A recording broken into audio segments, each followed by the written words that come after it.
唯恐天下不乱，只等小风来扯淡。2002年的10月，由韩国游戏公司 Mega Enterprise 主导的《合金弹头4》问世。本来这是件皆大欢喜的事情，毕竟考虑到 SNK 刚刚破产，合金弹头系列的未来可以说是岌岌可危啊。而我们仅仅在1年后就能看到续作。不过市场对于这款作品的反馈却是对得起我们吗？退钱！合金弹头4这个最强缝合怪，在老玩家的一片骂声下饮恨退场后 ，SNK Playmore 这个亲爹也终于坐不住了，将合金弹头的开发权收回手中，亲自上阵，和旗下的 Noise Factory 游戏开发工作室联手打造了下一款合金弹头游戏。合金弹头4发行后的1年，我们在2003年的11月份迎来了合金弹头5的亮相。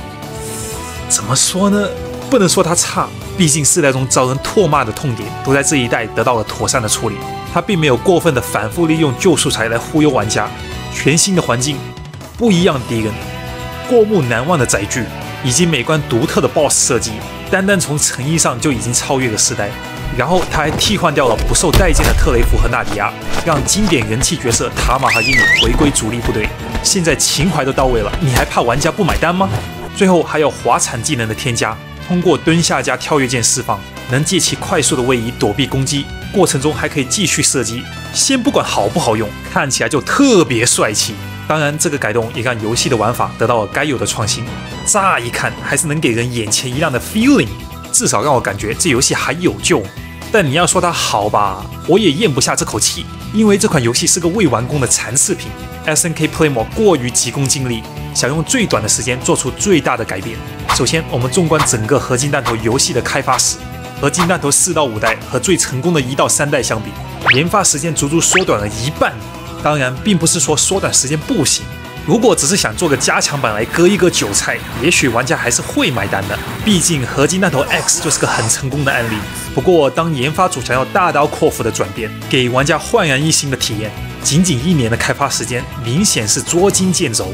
5代在还没有完工的情况下被仓促上架，导致制作团队不得不在产品上架的前一刻删除掉大量未完工的地图场景、友军单位、载具、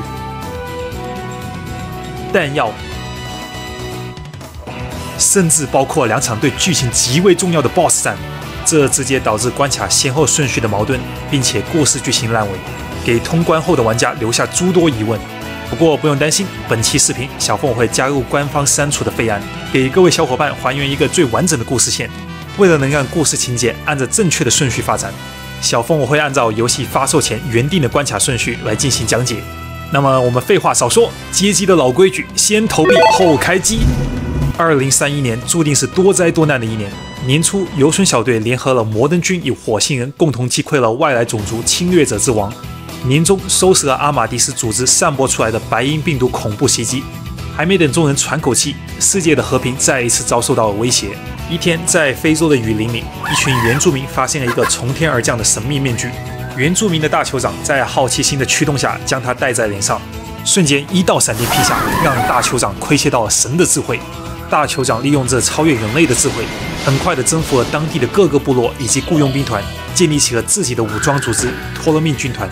当正规军和反叛军还在正面战场上互相的拼杀，大酋长带领着托勒密军团在幕后偷偷的发育，并且以惊人的速度迅速的壮大。此消彼长，托勒密军团现在已经庞大到能和另外2家3分天下的地步。觉得时机成熟的托勒密元帅发动了预谋已久的世界征服计划。突然一天，正规军的军事实验基地遭到了托勒密军团的偷袭，导致大量研究人员被俘，和一张包含正规军所有顶级军事机密的磁盘被抢。这张磁盘储存着正规军和摩登军双方所有武器和载具的蓝图，以及战力分析报告。就连正规军近期研发出来的终极兵器钢铁炮手的蓝图也包含在内，这让托勒密军团的战力大幅度飙升，也让我们在本代看到了大量从未出现过的武器和战车。乱成了一锅粥的正规军高层投入了全部的资源展开了调查，很快的就锁定了此次袭击的元凶托勒密军团。一如既往，紧接着召唤了工资低、效率高、任劳任怨的马尔狗小队，要不惜一切代价回收磁盘，并且彻底歼灭托勒密军团。首战，游隼小队来到了美国纽约的一座工厂，据情报，托勒密军团前段时间占领了此处，并将其转化成兵工厂，利用从正规军研究所抢来的武器蓝图和被绑架过来的研究人员，快速的量产军事武器和载具。马尔狗小队刚刚潜入，就被托勒密军的暗哨发现，大量的守备军迅速的集中到此处，向我们扑来。一番激烈的枪战后，我们来到了这个地图的隐藏分支路口。如果我们通过悬浮的钢柱跳入通风管道，进入高空吊架路线，会进行绕路，然后大幅度的延长本关的游戏时间，所以这条属于可选路线。高空吊架路线上，我们会来到建筑的外围，坐着升降梯缓缓地向最高层前进。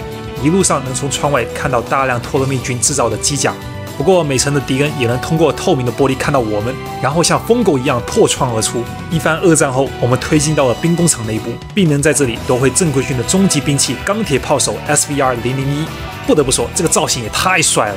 它能在高达和坦克形态之间来回转换，背上携带了火箭喷射器，能实现2段跳的能力。武器有60毫米的高速重型机枪，180毫米的火炮，近战有专用的液压破甲钉。合金弹头系列最强载具没有之一。开着这台人间兵器，大闹敌军的兵工厂，这让守备军死伤惨重，所有的机械设备也被摧毁殆尽。托勒密军团的高层无奈，才派出了本关的 BOSS 尖叫者，沿着建筑的墙壁向我们袭来。意图很明显，看着形态已经失控，守备军准备和我们鱼死网破，又是声波攻击，又是导弹轰炸，准备把游隼小队和兵工厂一起摧毁。不过在奸计得逞之前，很快的被我们反杀了。根据兵工厂的发货地址，游隼小队顺藤摸瓜，发现了托勒密军团在澳大利亚的一个秘密沿海基地，这里驻守着大量的托勒密士兵，向我们发起了激烈的抵抗。我们从岸上的基地一路杀到码头，再通过 SVX-17M 单人潜艇突破了敌军提前布置好的海底防线，进入到了托勒密军团的秘密海底基地。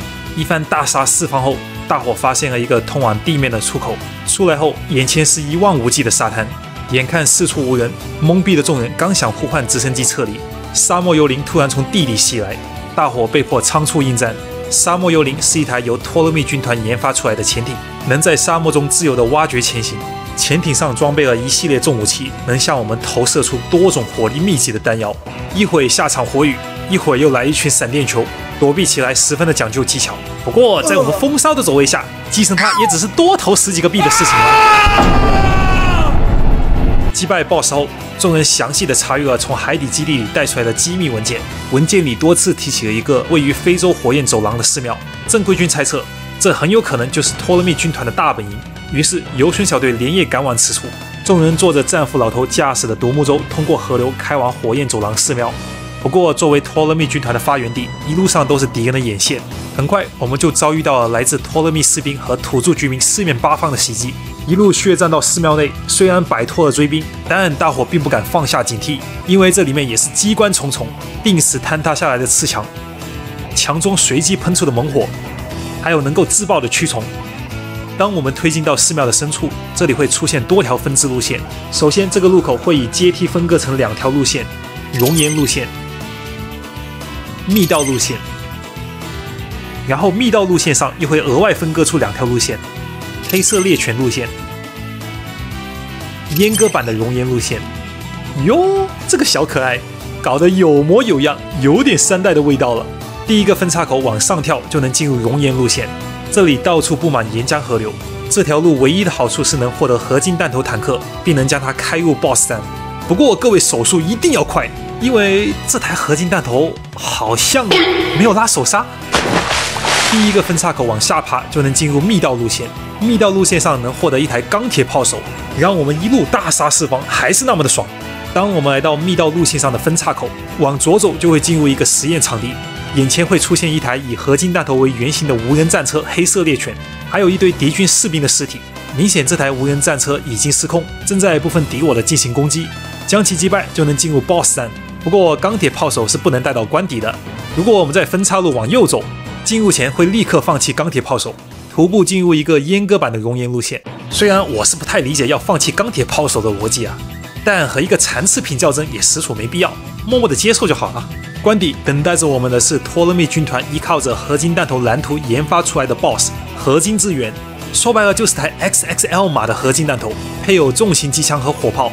这台战车最大的亮点在于它的机动性并不受体型的影响，能轻松的跳跃和后仰，利用庞大的体积来碾压轨道上的一切物体。击溃合金资源后，托勒密的发源地也被彻底的摧毁。随后，我们收到了总部传来的情报，在巴西的山区地带发现了托勒密军团的最后一个兵工厂，只要将其毁灭，敌军就再也无法量产武器和载具了。换句话而言，战争也即将结束。听到快下班了，游隼小队像打了鸡血一样，一路高歌猛进，血洗了山坡上所有托勒密守卫军。进入工厂内也是人挡杀人，佛挡杀佛。现在就算是阎王老子来了，也留不住他们的狗命。在马尔狗小队屠杀完整个兵工厂后，我们驾驶着 SBF-07喷气式战斗机飞离开的过程中，撞进了敌人派来支援的巨型雷射战斗机 F-502 的怀里。这是托勒密专门为空战制造的大型航空母舰，机翼上能射出密密麻麻的子弹雨和火球弹，时不时也会利用发动机的高温火焰来灼烧游隼小队。一番苦战后，才十分狼狈地击败了他。随着敌军最后一个兵工厂的毁灭，众人都断定托勒密军团败局已定。不出意外的话，马上就要出意外了。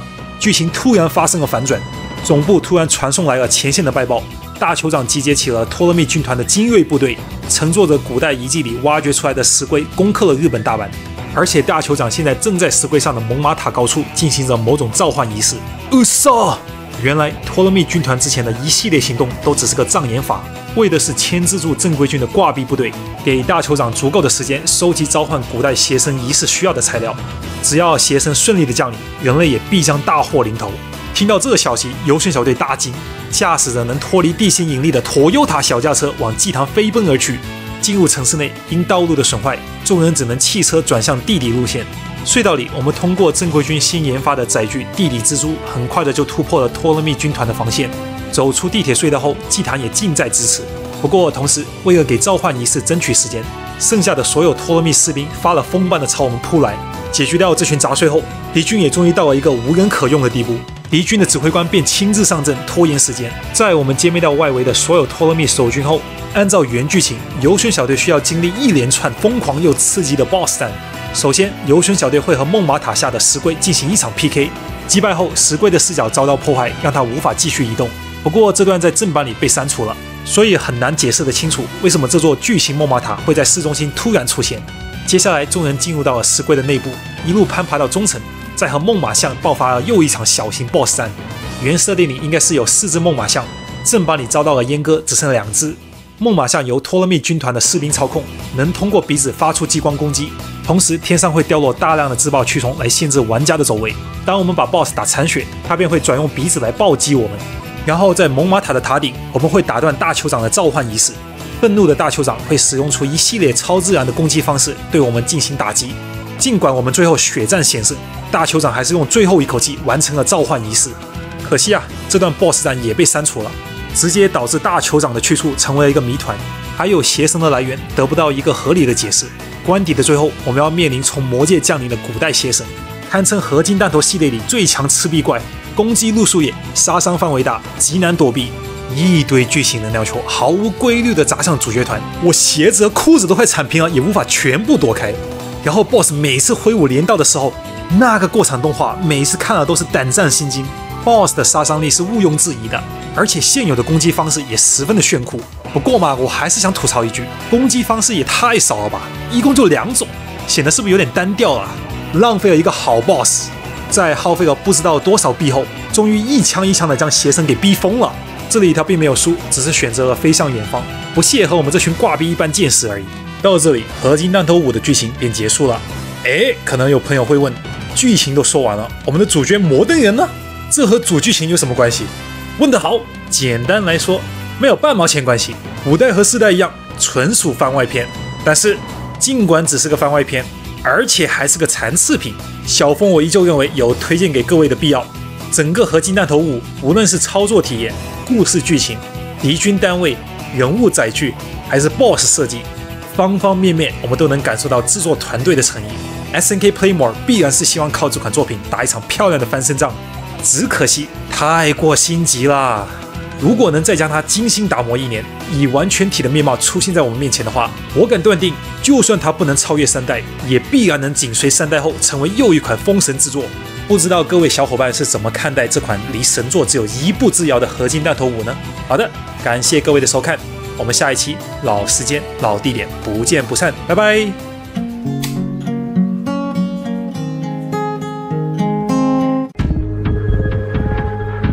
あなたでは勝てない。